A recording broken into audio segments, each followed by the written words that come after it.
बुद्ध धम्म आणि संघाला श्रद्धापूर्वक विनम्रतापूर्वक त्रिवार अभिवादन करून बोधिसत्वचरित परमपूज्य डॉक्टर बाबासाहेब आंबेडकरांच्या समग्र धम्मक्रांतीला जीवेतपर्यंत समर्पित राहून तुम्हा सर्व उपस्थित जणांच्या प्रती, विश्वातील तमाम मानवमात्रांच्या प्रती, संपूर्ण चक्रवालातील सबंध सत्वरूपांच्या प्रती अनंतापार मंगल मैत्री, असीम असीम मंगल कामना.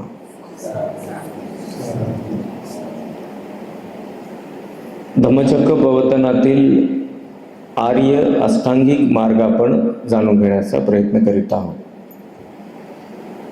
ज्यामध्ये सम्यक दृष्टी आणि सम्यक संकल्प याचा अर्थ आपण जाणून घेतलेला आहे. एखादा मनुष्य सम्यक दृष्टीचा होतो आणि सम्यक दृष्टीला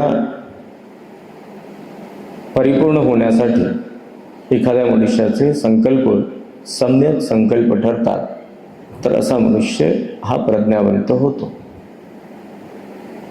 पूर्वी आपण पाहिले की आर्य अष्टांग मार्गामध्ये शील, समाधी आणि प्रज्ञा या सिद्धांतांचा समावेश होतो. एक बाब आपल्याला लक्षात घेतली पाहिजे, शील परिपक्व असल्याशिवाय समाधी ही परिपूर्ण होत नाही. शील म्हणजे सदाचरण, समाधी म्हणजे कुशल चित्ताची एकाग्रता. आणि जोपर्यंत समाधी ही योग्य ठरत नाही तोपर्यंत प्रज्ञा हा मार्ग मनुष्याला धारण करता येत नाही किंवा प्रज्ञा मार्गावर मनुष्य हा आरूढ होत नाही. प्रथम शील आहे, सदाचरण आहे. शील आणि सदाचरणाचे मूल्य आपण अनेकदा यापूर्वी जाणून घेण्याचा प्रयत्न केला होता. भगवंतांनी शीलाचे जे मूल्य सांगितलेले आहे ते मनुष्यासाठी किती आहे. ज्याप्रमाणे मनुष्याला शरीराचे काही महत्त्वपूर्ण अवयव जसे डोळे, हात, पाय हे आवश्यक वाटतात आणि त्याशिवाय मनुष्याला स्वतःचे जगणे अवघड वाटू लागते, त्याप्रमाणे मनुष्याने असे मानले पाहिजे की शीलाशिवाय माझे जगणे हे जगणे असू शकणार नाही आणि ते अवघड असेल. ज्याप्रमाणे प्रत्येक माता तिच्या वृद्धापकाळात तिचा आधार ठरावा म्हणून तिने जन्माला घातलेल्या अपत्याचे जीवापाड रक्षण करते, प्रसंगी बलिदान देण्यास सुद्धा तयार होते. कारण त्या मातेला अपेक्षा असते की माझ्या अंतिम अवस्थेत, माझ्या अंतिम काळात हे माझे अपत्यच माझे योग्य प्रकारे संगोपन करेल, सांभाळ करेल आणि माझा अंत, माझा शेवट हा योग्य होईल. ज्याप्रमाणे मातेला अपत्य सुरक्षित राहावे असे वाटते, त्याप्रमाणे प्रत्येक माणसाने आपले शील सुरक्षित राहावे यासाठी सदैव प्रयत्न केले पाहिजे, भगवान असं म्हणतात. आर्य अष्टांगिक मार्गामध्ये शील या सिद्धांतामध्ये 3 अंग आपल्याला पाहता येतील, ज्यामध्ये सम्यक वाचा, सम्यक कर्मांत आणि सम्यक आजीविका यांचा समावेश होतो. जो तिसरा, चौथा आणि 5वा मार्ग आहे आर्य अष्टांग मार्गामध्ये, सम्यक वाचा, सम्यक कर्मांत आणि सम्यक आजीविका. आपण पाहत आहोत सम्यक म्हणजे यथार्थ आणि अर्थपूर्ण, हितकारक असलेले. सम्यक वाचा, जे वचन आहे हे सम्यक असावे, अर्थपूर्ण असावे, सुभाषित असावे आणि ते यथार्थ असावे. त्याला सम्यक वाचा असं म्हटलेलं आहे. मितभाषी असूनच नाही तर ते सुभाषित असावे. मितभाषी तर असावेच. मधुर भाषण करून त्या वचनामध्ये जर दुष्ट भावना असतील तर त्याला सम्यक वचन असे म्हटले जात नाही. पूर्वी आपण अनेकदा पाहत आलो की पंचशील असो, अष्टशील असो, दशशील असो अथवा पातिमोक्ष समरशील असो, प्रत्येक शील संवर्गामध्ये हे 3 त्या शीलाचे आधार ठरतात, सदाचरणाचे आधार ठरतात. शरीर, वाचा आणि मन. शरीर, वाचा आणि मन हे शुद्ध व्हावेत, विशुद्ध व्हावेत यासाठी शील आणि सदाचरण आहे.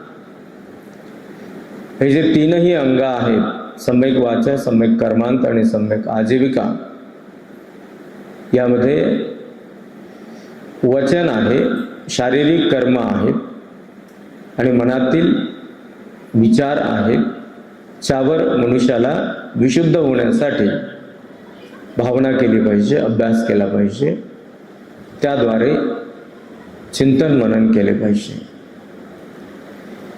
सम्यक वाचा ही यथार्थ आहे, अर्थपूर्ण आहे, सुभाषित आहे,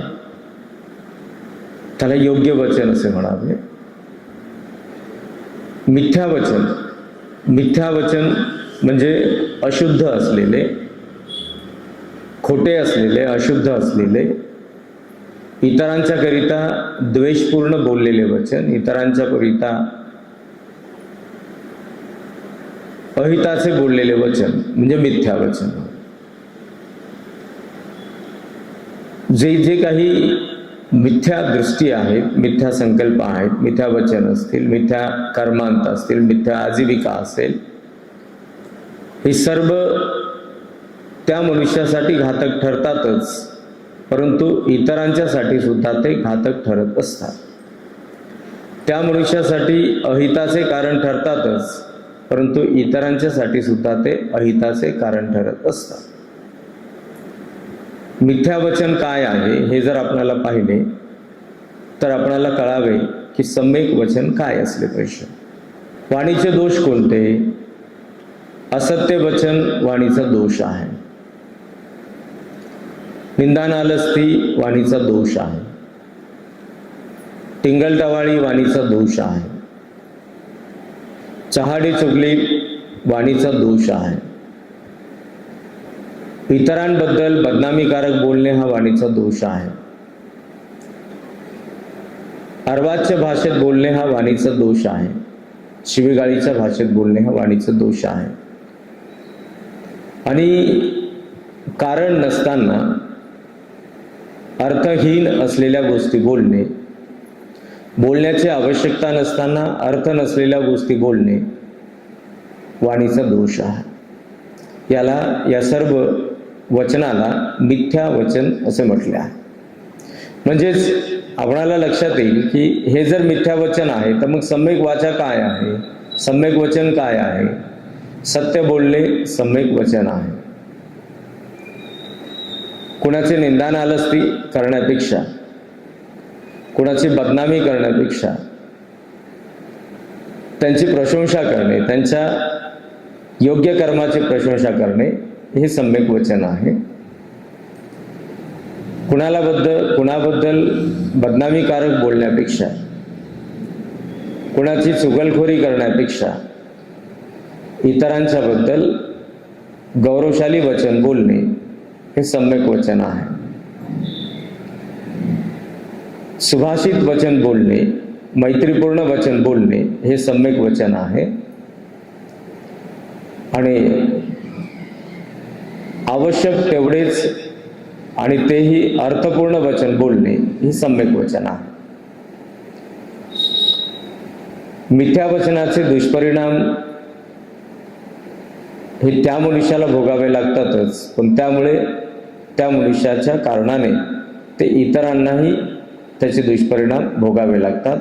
सम्यक वचनाचा लाभ त्या मनुष्याला तर होतोच होतो, परंतु तो इतरांनाही होत असतो. वचन बोलण्यानेच केवळ ते लाभदायक ठरते असे नाही, तर ते बोललेले वचन हे अर्थपूर्ण असले पाहिजे. एखादे वचन अर्थपूर्ण केव्हा ठरते तर मनुष्य जे बोलतो त्याप्रमाणे करतो जे बोलतो त्याप्रमाणे वागतो, जे बोलतो त्याप्रमाणे आचरण करतो तर. अन्यथा केवळ बोलण्यासाठी मृदुभाषी मितभाषी असणे म्हणजे सम्यक वचन नाही. हे सम्यक वचन पूर्ण तेव्हा होतात जेव्हा मनुष्य ज्याप्रमाणे बोलतो त्याप्रमाणे आचरण करतो, वागतो, व्यवहार करतो, विचार करतो आणि प्रत्यक्ष कृतीमध्ये त्या प्रकारचे त्या स्वरूपातील जीवन जगतो, तर त्याला परिपूर्ण सम्यक वचन, सम्यक वाचा असे म्हटले पाहिजे. इतरांच्या मिथ्या वचनाचा आपल्यावर परिणाम होणार नाही यासाठी आपल्या सम्यक वचनाला मनुष्याने स्थिर ठेवले पाहिजे. भगवंतांचे एक उदाहरण आपल्याला पाहता येते. भगवान एकदा श्रावस्तीमध्ये विचरण करीत असताना, भिक्षाटन करत असताना अनेकदा एक ब्राह्मण जो कंजूस होता, जो वैदिक धर्माचा मानणारा होता, जो बुद्ध धम्म आणि संघाचा तिरस्कार करणारा होता, भगवान बुद्ध आणि त्या काळी भिक्षू भिक्षाटन करत असत, पिंडपात करत असत. भिक्षाटन करत असताना हे माझे नातलग, हे माझे परिचित, हे दानशूर अशी भावना असत नाही. ते निश्चित केले जाते की आज मी अमुक दिशेला भिक्षाटन करणार आहे. त्यामुळे एकाच रस्त्यावर एकाच दिशेला काही दिवसानंतर, काही महिन्यानंतर पुनश्च एकदा भिक्खू जाण्याची वेळ येते. त्या कंजूस असलेल्या ब्राह्मणाच्या त्या निवासाच्या वस्तीच्या दिशेला काही दिवसांनी, काही महिन्यांनी भगवान जात असत. असं काही वेळा गेले. प्रत्येक वेळा तो ब्राह्मण भगवंतांना परतून बोलत असे, भिक्षांना देत नसे, दान देत नसे. एकदा त्याने भगवंतांना थांबविले आणि तो तथागतांना म्हणाला की तू निर्लज्ज आहेस, तू आळशी आहेस. तो अर्वाच्य भाषेत भगवंतांना बोलू लागला आणि तो म्हणाला, पूर्वी प्रत्येक वेळा तो अर्वाच्य भाषेतच बोलत असे, त्या दिवशी मात्र त्याने भगवंतांना थांबविले आणि तो अधिक अर्वाच्य भाषेत बोलत होता. त्याचे बोलणे झाले. भगवान त्याला म्हणाले, हे ब्राह्मणा, मी तुला एक विचारेन, त्याचे उत्तर तू दे.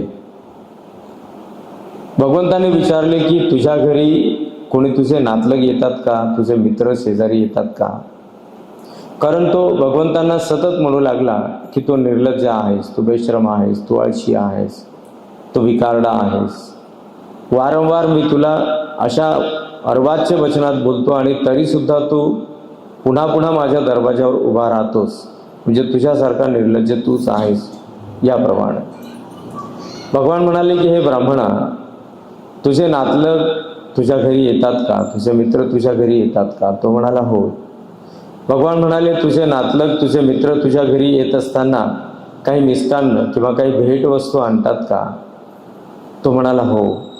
आणि मग भगवान म्हणाले की जर समजा तुझ्या नातलगांनी आणलेल्या भेटवस्तू, ते मिष्टान्न तुला नको असेल, तू त्याचा स्वीकार केला नाही, तुला ते नको असेल, तर त्या भेटवस्तू आणि ते मिष्टान्न कोणाकडे राहील? तो ब्राह्मण म्हणाला, ज्याने आणले त्याच्याकडेच राहील. आणि मग भगवान म्हणाले की हे ब्राह्मणा, तुझे अर्वाच्य भाषेत मला शिवीगाळी करतोस, ते मी स्वीकारलेच नाही, त्याला मी घेतलेच नाही, ते तुझ्याकडे असू दे. त्या ब्राह्मणाचे डोळे उघडले. तो बुद्ध धम्म आणि संघाला शरण गेला. त्याचा गैरसमज दूर झाला. जर त्याच्या अर्वाच्य शब्दाला भगवंतांनी अर्वाच्य भाषेतच किंवा त्याच्या कठोर वचनाला भगवंतांनी कठोर वचनात जर उत्तर दिले असते, तर त्यालाही त्याचे डोळे उघडले नसते आणि त्याला त्याच्या अहितकारक असलेल्या चुकीच्या कर्माची, त्याच्या मिथ्या दृष्टीची, मिथ्या वचनाची त्याला जाणीव झाली नसती. भगवंतांनी ती जाणीव त्याला करून दिली. म्हणजे हा जो संयम आहे, म्हणजे या उदाहरणातून आपणाला स्पष्टपणे असे लक्षात घेतले पाहिजे की सम्यक वचनाला मनुष्याच्या मनावर संयम असावा लागतो. जे ज्याचे मन संयमित असेल तोच मनुष्य, त्याची वाचा, त्याचे वचन हे सम्यक असतात। जो अधीर असतो, उतावळा असतो, त्याची वाचा मात्र सम्यक असू शकत नाही। जो अधीर आणि उदावीळ असतो त्याची वाचा ही मिथ्या वाचा असते। वचन हे परिपूर्ण ठरतात। जो वचनाचा अर्थ आहे, मी जे बोलतो आहे त्याचा अर्थ मी जाणला तर, पण केवळ कोणीतरी बोलल्यामुळे मी बोलत असेल, मी कुठेतरी वाचन केल्यामुळे मी केवळ बोलत असेल, तर मग मात्र माझे ते वचन माझ्यासाठी कोणत्याही प्रकारे हितकारक ठरत नाही किंवा त्यातून कोणताही आनंद मिळत नाही। कोणी बोललेले असेल किंवा कुठे लिहिलेले असेल, ते ऐकल्यानंतर अथवा वाचल्यानंतर मला त्यावर चिंतन केले पाहिजे। चिंतन केल्यानंतर मला त्याचे अवलंबन केले पाहिजे, त्याचे अनुसरण केले पाहिजे। असे अनेकदा होते, जसं शाळेमध्ये विद्यार्थी दररोज राष्ट्रगीत पठण करतात, पण राष्ट्रगीताचा अर्थ जर त्यांना विचारला आणि तो जर त्यांना कळला नाही, तर त्या पठण करण्याला, त्या वाचन करण्याला अर्थ नाही आणि ते व्यर्थ आहे। ते व्यर्थ ठरू नये यासाठी जे पठण केले जाते, जे वाचन केले जाते, जे बोलले जाते, त्याचा अर्थ जाणून जर ते वचन बोलले, ते पठण केले, वाचन केले, तर त्याला सम्यक वाचा असे बोलले जाते। सम्यक वचन, सम्यक बोलणे असे म्हटले जाते। या सम्यक वचनाचा जो लाभ आहे तो किती मोठा असतो, जे किती प्रचंड त्याचा लाभ होतो, ते किती हितकारक ठरतात मनुष्यासाठी। जसे एखाद्या वृद्ध व्यक्तीला, एखाद्या व्याधिग्रस्त असलेल्या व्यक्तीला, एखाद्या वृद्ध व्यक्तीला जाऊन जर कोणी हृदयातून 4 शब्द गोड बोलले, तर त्याला त्याच्या वृद्धत्वाचे जे दुःख होते ते दुःख हलके होते। जे वचनाचा एवढा मोठा परिणाम होतो की त्याला तुम्ही संपत्ती दिली, कितीही महागडी भेटवस्तू दिली तरी त्याचे दुःख कमी होणार नाही। परंतु तुम्ही जर सम्यक वचनात मैत्रीपूर्ण त्याच्याशी बोललात, त्याच्या दुःखाची देवाणघेवाण जर तुम्ही केलात, तर त्याचे दुःख मात्र कमी होते। एखाद्या आजारी व्यक्तीला जाऊन जर तुम्ही 4 शब्द बोललात, त्याची विचारणा केली, विचारपूस केली, तर त्या आजारी व्यक्तीचे मन हलके होते। आजारापासून तो थोडासा स्वतःला दूर नेतो आणि तो एका कुशल विचारामध्ये मैत्रीपूर्ण रममाण होतो आणि त्याच्या आजारातील त्याचे असणारे दुःख हे कमी होते। वचन हे असे असावे की ज्या वचनामुळे इतरांचे हित होईल, इतरांना आनंद मिळेल, इतरांना आधार मिळेल, तर अशा वचनाला सम्यक वचन असे म्हटले जाते। हे अर्थपूर्ण आणि सम्यक असलेले वचन मनुष्याला सन्मानपूर्वक वागणूक देण्यासाठी उपकारक ठरते। मिथ्या वचनाच्या मनुष्याचा जागोजागी अवमान होतो। मिथ्या वचन बोलणाराचा जागोजागी अवमान होतो, त्याची अवहेलना होते। असत्य बोलणारा किंवा मिथ्या वचनाचा असलेला मनुष्य हा दुर्गंधयुक्त वस्तूप्रमाणे तिरस्कृत केला जातो, त्याची घृणा केली जाते एक प्रकारे। जो असत्य बोलणारा आहे, जो अनेकदा इतरांची बदनामी करणारा असेल, जो अनेकदा इतरांची निंदानालस्ती, चाहरी चुगली करणारा असेल, शिवीगाळीच्या भाषेत सतत बोलत असतो किंवा कारण नसताना व्यर्थची बडबड करतो, असा मनुष्य 4 समूहात उभे राहिलेल्यांना जर दिसला, तर तो दुरून येत असताना ही 4 चौघे त्याच्याबद्दल अशा प्रकारे वचन बोलतात की बघा तो येत आहे, तो व्यर्थ बोलतो, तो सतत शिवीगाळीच्या भाषेत बोलतो, तो सतत आणि सतत कोणाची ना कोणाची बदनामी करतो, कोणाच्याबद्दल टिंगल करतो, चहाडी चुगली करतो, तो सतत खोटे बोलतो, त्याला आपल्या जवळ येऊ देऊ नका किंवा त्याच्या जवळ जाऊ नका, त्याच्याशी व्यवहार करू नका। जणू काही एखादी दुर्गंधयुक्त सडलेली असणारी वस्तू, त्याला जवळ येऊ दिले जात नाही किंवा त्याच्या जवळ कोणी जात नाही. म्हणजे मिथ्या वचनामुळे अशा प्रकारची अवहेलना मनुष्याची होत असते. जो सम्यक वचनाचा आहे त्या सम्यक वचनाचा मनुष्य चार चौघांना जर दृष्टीस पडला तर लोक मोठ्या आकर्षणाने आदराने त्याच्या जवळ जातात किंवा त्याला आपल्या जवळ बोलावतात. जो सदैव आणि सदैव सुभाषित वचन बोलतो.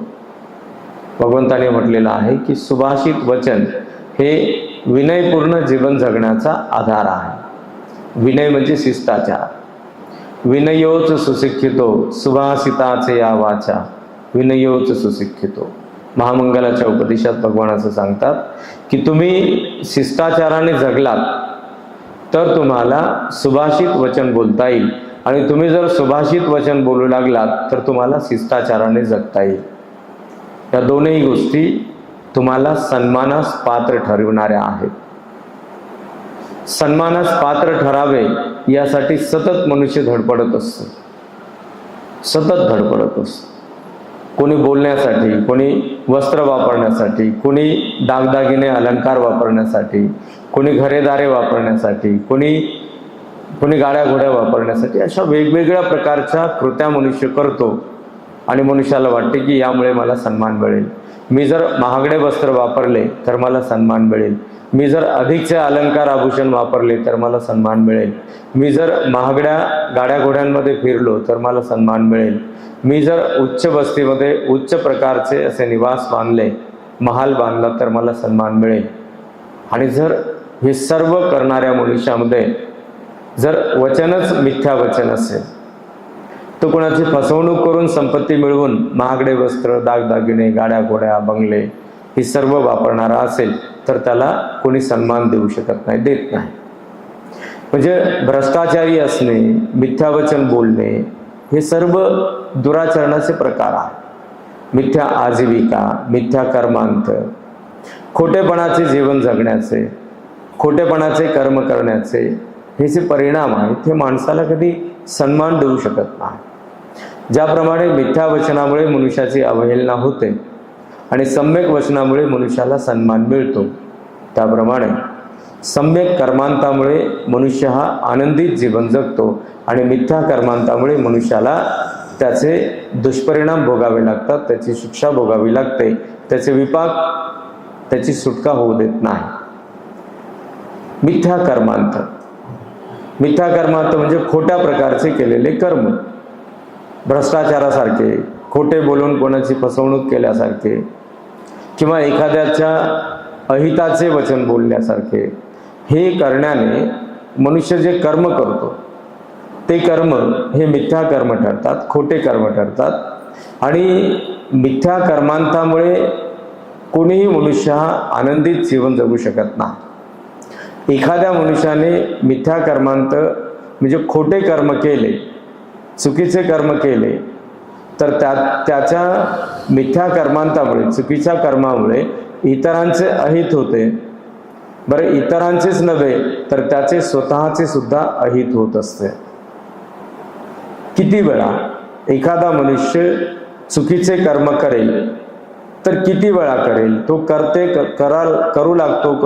करू लागतो आणि कधी ना कधी जर त्याचे कर्मांत एखाद्या वेळेला दृष्टीस पडले तर मग मात्र भूतकाळात त्याने केलेल्या सर्व कर्मांताचे दुष्परिणाम त्याच्या वाट्याला येतात, त्याला ते भोगावेच लागतात, त्याची त्यातून सुटका होत नाही. पूर्वी भूतकाळात त्याने ज्याच्या प्रती ते कर्म केले त्यांना त्याने दुःखात टाकले, त्यांचे अहित झाले, आणि आता मात्र त्याच्याही वाट्याला दुःख आले, त्याचेही अहित झाले, त्याला शिक्षा भोगावी लागली. कर्म हे विपाक भोगायला लावणारे असतात. कोणीही व्यक्ती आणि कुठेही गेला, भगवंतांनी असे म्हटलं आहे की एखादा मिथ्या कर्मांत करून म्हणजे खोटे कर्म करणारा व्यक्ती, कोणाची लुबाडणूक करून, कोणाची फसवणूक करून स्वतः आनंदित राहण्याचा प्रयत्न करणारा व्यक्ती पकडला गेला, तो स्वतःला वाचविण्यासाठी समुद्राच्या तळाशी लपून बसला तरी तेथे सुद्धा त्याला जागा मिळत नाही. वायुमंडलात लपून बसतो म्हणाला तरी त्याला तेथे जागा मिळत नाही. अरण्यात त्याला जागा मिळत नाही. जमिनीच्या आत धसून तो लपून राहू शकत नाही. मातेच्या पदराखाली